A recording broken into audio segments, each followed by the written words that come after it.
What does the course then teach people in terms of practical skills and techniques that they can use in their lives?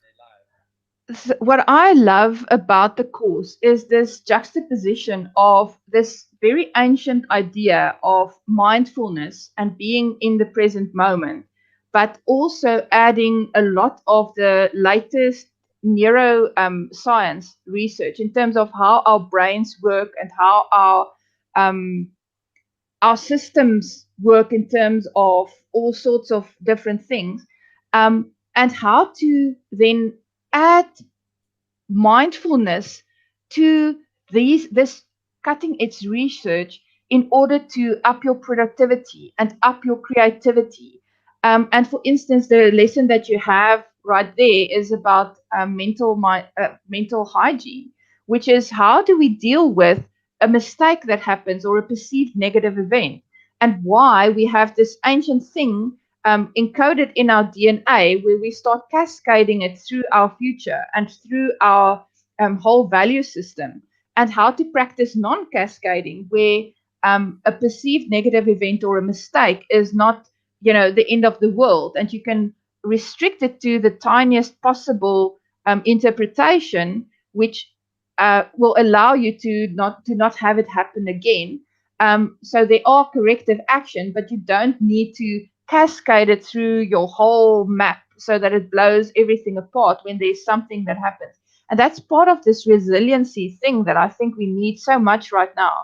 um, is learning to deal with how do we deal with it when things are not ideal, because it's often the case that you have these unpleasant encounters or mistakes that happen or whatever, and you need to deal with it more resiliently and mindfully. And so that's part of why. Um, so this is part of a bit more psychological research in terms of how do we deal with mistakes and how can we be aware of that and counteract that natural process that wants to happen inside of us by being aware when it's happening. And so that is what we're doing in that one. But for instance, there's other lessons there on, for instance, purposeful procrastination, and the research that shows that if you have a task that is a complex task and that needs some creativity, and you uh, delay doing that task purposefully and with intention for at least 5 minutes before you actually start it and do something else, like play Minesweeper, or go and hang up the laundry on the washing line, or something that engages your mind, then you actually will be more creative and be able to um, get more expansive solutions to whatever you're working with if you delay for that 5 minutes intentionally. And so that is one of the,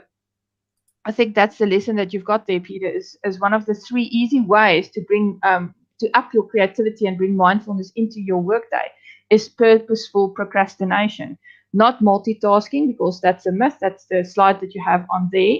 And then the other easy one is also to hide your phone while you're working, because even if you have it there on your desk, even if it's off,